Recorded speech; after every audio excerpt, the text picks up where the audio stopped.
If you want to buy a graphics card but don't know where to start, it's almost impossible to decide which card to buy. In this video, you'll learn everything you need to know about graphics cards. To suit everyone, I'll cover both the basics and more advanced details. So without wasting any more time, let's dive in. Firstly, let me explain the terms you need to know so you won't get confused. It might seem a bit complicated, but don't worry, you'll know everything when this video ends. What are DLSS, FSR, and XeSS? These three technologies found in modern graphics cards essentially do the same job. They upscale low-resolution images to high-resolution ones using artificial intelligence or algorithms. For example, you might be unable to play a game smoothly in 4K resolution because your graphics card isn't powerful enough. These three technologies upscale the resolution to 4K by processing the game graphics in 1080p and then filling in the gaps using AI. Depending on your settings, it might cause minor artifacts or slight distortions in the image, but it makes games run smoother. The pioneer of this upscaling technology is NVIDIA. NVIDIA's DLSS is more successful compared to its competitors in the case of quality and performance, thanks to artificial intelligence. DLSS can only be used in NVIDIA cards. On the other hand, FSR is the upscaling technology developed by AMD. While DLSS can only be used with NVIDIA cards, as I've just mentioned, things are a bit complicated in AMD's FSR. It varies between versions. For example, while FSR 3.0 also supports NVIDIA graphics cards, FSR 4.0 only supports RX 9000 series graphics cards. XCSS is the upscaling technology developed by Intel. It's like a mixture of DLSS and FSR. Alongside Intel graphics cards, XeSS also supports many NVIDIA and AMD graphics cards, but it performs better on Intel graphics cards. I think you understand upscaling technologies. Next, let's talk about frame generation. What is frame generation? Frame generation, just like upscaling technologies, is used for improving gaming performance. But the way this works is different. While upscaling technologies use AI to increase the resolution, frame generation analyzes the frames in the image as you're gaming to add in new frames using AI. This way, games become smoother. The impact it has on performance is way higher compared to upscaling technologies. In fact, it increases the performance so much that NVIDIA's multi-frame generation technology can sometimes lead to 3 to 4 times higher FPS. Of course, as it's doing this, it can also cause distortions. Furthermore, the worst part is that it greatly increases input lag. Because of this, it becomes impractical for competitive games. AMD's frame generation technology is called AFMF, and Intel's frame generation technology is called XeSS frame generation. They may not be as effective as NVIDIA's multi-frame generation, but they might cause less input lag. Now let's talk about ray tracing. What is ray tracing? I can say that it's the reason the DLSS and the frame generation technologies I've just mentioned exist. Ray tracing creates more realistic images and reflections by calculating the interaction of light and the objects in the scene. As you can probably guess, as this technology requires a lot of calculations to be made, the raw power of graphics cards alone is not enough. Therefore, we need to make use of technologies such as upscaling and frame generation to get a good performance out of ray tracing. Ray tracing has been used for years in the animation and the movie industries. In the case of games, NVIDIA has done a great ray tracing ad campaign with their RTX cards in 2018. NVIDIA cards have better ray tracing performance compared to their competitors, but AMD increases on their ray tracing performance with each new generation. Intel is also trying to compete, but generally speaking, their entry to mid-tier graphics cards fall flat on ray tracing performance and compatibility. Now let's dive into CUDA Cores. But before we dive in, there's something you should definitely check out. Whether you're working alone or with a team, choosing the right AI model for your project and keeping track of them all can be a real challenge. That's where ChatLLM Teams comes in. ChatLLM Teams simplifies getting the most out of various models with Root LLM, which automatically selects the best large language model for your prompt. But that's just the beginning. You can also generate images and videos using a wide variety of models. On top of that, ChatLLM can handle your documents like a pro, with features like chatting directly with PDFs, interacting with PowerPoint files, and even creating Word documents with just a few clicks. If you're a developer, ChatLLM has something special for you too.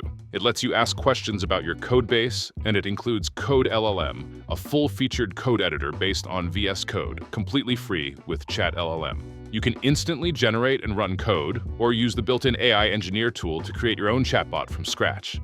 And even if you don't know how to code, no worries, you can still build your own app using AppLLM. It's designed to let you turn your ideas into working applications with an intuitive, code-free interface. Worried about AI detection? The Humanize feature rewrites your generated content so it sounds more natural and can bypass most AI detectors. And here's the best part. For just $10 per month per user, you get access to multiple powerful LLMs, often for less than the cost of a single model elsewhere. Visit chatllm.abacus.ai or click the link in the description to get started today. Now let's move on to CUDA Cores. What are CUDA Cores? I will explain it in simple terms to not confuse you. It's a type of core found in the graphics card. These cores developed by NVIDIA allow the GPU to offer high performance in tasks requiring high processing power, such as graphical operations and artificial intelligence. The faster and more these cores are, the higher the performance is. CUDA is available on NVIDIA GPUs. The equivalent of CUDA cores on AMD cards are the Stream cores, and the equivalent on Intel cards are the XE cores. Among these three, the performance of NVIDIA graphics cards is generally better than the other two manufacturers. So, as you can understand from here, NVIDIA is significantly better than other brands in terms of graphics card technologies. Alright, now you know everything you need to know about graphics card technologies. Now let me tell you how to pick a graphics card. Which graphics card manufacturer should I pick? NVIDIA, AMD, and Intel. These three manufacturers are the most popular GPU manufacturers. There are many differences among the cards of these three manufacturers. When buying a graphics card, it is very important to pick the right manufacturer. Let me put it this way. NVIDIA is the most popular GPU manufacturer. It is known for its technologies such as ray tracing, DLSS, frame generation, and CUDA. NVIDIA's drivers are usually more stable compared to other manufacturers, therefore they are considered more reliable. Its power consumption is very good as well. Of course, with all of its good qualities, it is also very expensive. Alongside this, lately there have also been many stock shortages with the RTX 5000 series' launch. This is actually one of the reasons why it's more expensive than MSRP in many countries. Meanwhile, AMD is another manufacturer that is considered a competitor to NVIDIA. It has alternatives to DLSS and frame generation technologies, though they aren't as successful as NVIDIA. The prices vary between countries, but it can compete with NVIDIA thanks to generally being more affordable. In terms of raw gaming performance, some AMD cards offer significantly better performance compared to similarly priced NVIDIA cards. I want to emphasize that it is a competitor only in the area of gaming performance. NVIDIA performs much better than AMD in areas that require calculations such as ray tracing, content creation, streaming, and AI, thanks to CUDA. Besides this, there's a lot of bias against AMD graphics cards due to their high power consumption and past driver issues like the Wattman error. Nowadays, next to none of these issues are present, so we can say that these biases are meaningless.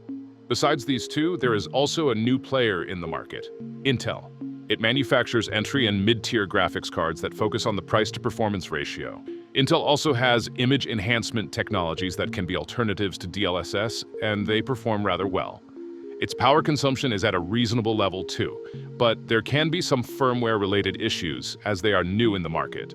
But they are hard at work, so much that we can see significant increases in GPU performance within even just 1 month thanks to driver updates. Add-in board manufacturers. So here's the thing. Despite the fact that the GPUs in graphics cards are manufactured by NVIDIA, AMD, or Intel, the graphics card you'll buy from the stores will usually be cards made by third-party brands such as ASUS, MSI, and Sapphire. These brands source the GPU from these three manufacturers and then sell it after making customizations in areas such as the cooling, clock speeds, and design. In fact, there are different cards like entry tier, mid-tier, and high tier, even within the same brand. This means that, for example, not all ASUS cards are the same. I have 2 videos where I explain this more in depth. You should definitely check it out if you're curious. Now you know the brands. Now let's move on to maybe one of the most confusing, but at the same time, one of the most important topics: graphics card naming schemes. NVIDIA, AMD, and Intel have various different GPUs. To cater to more users, they separate their cards into entry-level, mid-tier, and high-end cards. This is where graphics card namings come in. You need to learn about these namings in order to pick the most suitable card according to your budget and use case. Firstly, let's start with NVIDIA. What does the GTX or the RTX on the left mean? The GTX or the RTX phrase actually signifies the technological base. At the present time, cards that support advanced technologies such as ray tracing and DLSS are counted as parts of the RTX series. What do the first 2 digits on the left mean? These 2 digits indicate the series the card belongs to. There are series such as the RTX 20, 30, 40, and even 50 series now. The higher this number is, the newer the tech in the card is.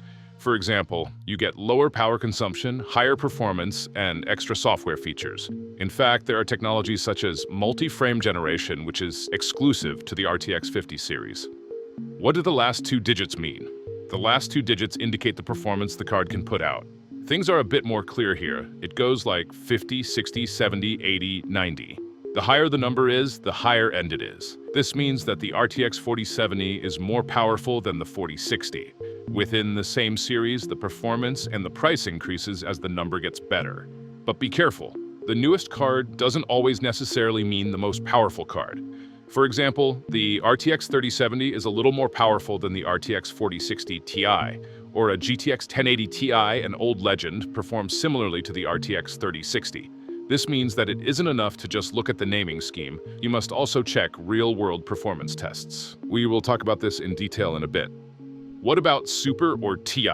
The terms Ti or Super at the end of GPU model names are typically used for cards that perform between two other models. For example, there's a gap between the RTX 4070 and the RTX 4080. So to fill this gap, cards such as the RTX 4070 Ti are released to be more powerful than the 4070 but cheaper than the 4080. You might see Super in some card names. These Super models are upgraded, more powerful versions of the standard versions of cards in the same series. For example, there's a performance difference of around 20% between the RTX 4070 and the RTX 4070 Super. In short, the Ti and Super suffixes are added to provide more options and performance ranks within the same series. Next up is AMD. To be frank, the way AMD names cards is a total mess, especially in older series. But don't worry, they moved onto a more organized naming scheme similar to the one for NVIDIA cards, like the 70 tier of the AMD RX 9000 series XT version. You may think of it as the same thing I explained on the NVIDIA side, just with the numbers changed. Now let's move on to the more confusing part. How does the naming scheme work on AMD cards? RX. This phrase has been in use for a long time. It's the general name of AMD graphics cards. The first digit indicates the series the card is in, like the RX 5000, 6000, or the 7000 series. The second digit indicates the segment of the card. For example, RX 6700 means the 700 tier of the 6000 series. If the last two digits are 50, this card is a different version of the normal card. For example, you may think of the RX 6750 as a higher performance version of the RX 6700, but generally, there aren't any big performance differences between these cards. Their performances are similar. They are usually cards that aren't worth the price difference. XT and XTX. You might think of these as the Ti in NVIDIA cards, meaning it's the more powerful version of the same card.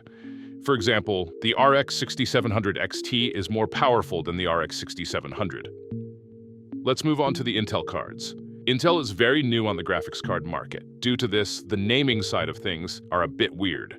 For example, the most powerful card in Intel's previous generation graphics cards is called the Arc A770, while the most powerful graphics card in the current generation is called the Arc B580.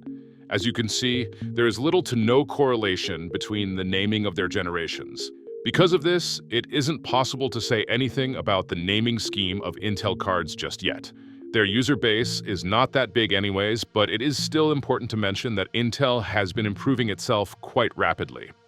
Now you know what the expressions on graphics card names mean. Let's take a look at other important stuff you need to know when picking a graphics card. Resolution. Resolution, as you know, refers to the number of pixels on the screen. The most popular resolutions today are 1080p, 1440p, and 2160p, or 4K. As the resolution increases, the load on the graphics card also increases, and this leads to lower frame rates during gaming and more system resource utilization. Therefore, if you want to play games at higher resolutions, you need to pick a powerful GPU that can handle this load. VRAM. VRAM is the memory on the graphics card itself. Do not confuse it with RAM, which is the system memory. This memory is where the GPU temporarily stores data. The higher the VRAM, the more data the graphics card can process. However, if the VRAM is lower than required, you may experience FPS drops, stuttering, and significant performance issues. The likelihood of encountering such issues is quite high due to the high VRAM usage of modern games such as The Last of Us. Of course, the optimization of the game that you're planning to play is very important as well. Games with optimization issues can lead to issues regarding VRAM usage. We mostly encounter such issues in games that were ported from console over to PC. By the way, as resolution increases, the VRAM usage increases as well. Due to this, I recommend that you go with a graphics card that has at least 8 GB of VRAM if you're planning to game at 1080p, and at least 12 GB of VRAM if you're planning to game at 1440p. Raw power. Raw power is the real performance the GPU offers without assistive technologies such as DLSS. So, the performance you get from the game without any additional pieces of software reflects the raw power of your graphics card. This power is especially important in professional use cases such as rendering, modeling, and tasks requiring calculations. VRAM and raw power are two factors that complement each other. Bottlenecks occur if one of them is strong and the other is weak. For example, the RTX 3070 Ti has more raw power than the 4060 Ti, but we can't see its full performance as it only has 8 GB of VRAM. On the other hand, the 4060 Ti has 16 GB of VRAM, which is pretty good, but its power can sometimes be insufficient. One of the cards that can set this balance very well is the RX 7700 XT. It offers a great balance with a high amount of raw power and 12 GB of VRAM, so I highly recommend this graphics card. Power consumption. The amount of power the graphics card draws from the power supply is very important. As the power consumption of a card increases, the temperatures of the GPU will rise, so you will have to turn towards graphics cards with better cooling. To find out this value, we usually look at these. TGP, total graphics power, refers to the maximum power the GPU can pull. TBP, total board power, refers to the amount of power the graphics card pulls when all components of the card, fan, lighting, VRAM, etc. are included. What about TDP, thermal design power? The TDP value mostly concerns the cooling side of things. This is more commonly used compared to the other two, but the TGP and TBP give the clearest result. You can also enter the Tech Power Up website to see the PSU value that is recommended for your graphics card. But don't forget, the value this website gives can sometimes be just on the limit and sometimes be too much instead. I think that the best choice is asking for help from others on forums. PCI Express version. PCI Express is the interface where the motherboard exchanges data with the graphics card. This means that despite how high the graphics card's processing power might be, you can still experience slowdowns if the graphics card is unable to transfer the data to the motherboard fast enough. But is this really something you need to worry about all the time? No, it becomes important only in some special circumstances. Expressions such as PCI Express X4, X8, and X16 refer to the physical data bus width. On the other hand, expressions such as PCI Express 3.0, 4.0, and 5.0 show how fast this data bus can transfer data. But some graphics cards come with low data bus widths. For example, the RX 6500 XT only uses the PCI Express X4 lane. If you use this graphics card with an old motherboard that, for example, only supports PCI Express 3.0, the bandwidth will noticeably go down, and you will experience visible FPS drops. For cards like the RX 6500 XT, PCI Express 4.0 support is a must. What about high-end cards? Cards such as the RTX 4090 and the RX 7900 XTX usually use the X16 lane. In these cards, the performance difference between PCI Express 3.0 or 4.0 is barely reflected as the bandwidth is already sufficient. To summarize, if you are buying a GPU with a low data bus width, such as the RX 6400 or 6500 XT, it is very important that your motherboard supports PCI Express 4.0. In the mid-tier and the high-end, the PCI Express version doesn't create a huge difference, but a more recent motherboard is always better. Plus, as most modern graphics cards are PCI Express 4.0 X16 compatible, you just need to ensure that your PC components are compatible with each other. Now, you know what to pay attention to when picking a graphics card, but how will you find out how the card performs in real life? The best way to find this out is to watch performance tests on YouTube. You can check out graphics card comparison videos. This way, it will be easier for you to decide on which graphics card to buy if you are stuck between two graphics cards. Alternatively, you can check out in-depth reviews of individual graphics cards. You can find these out from graphics card reviews. In these videos, it isn't just the gaming performance that is being tested. There are also tests for production workloads such as video editing and 3D rendering. This way, you can learn about the general purpose performance and not just the gaming performance. Alternatively, you can also get the opinions of experienced users by creating threads on hardware forums. You'll usually get fast and helpful replies. Alright, let's wrap up the video. If you liked the video, don't forget to hit the like button. If not, feel free to dislike. Stay mysterious until the next video. Take care, and bye.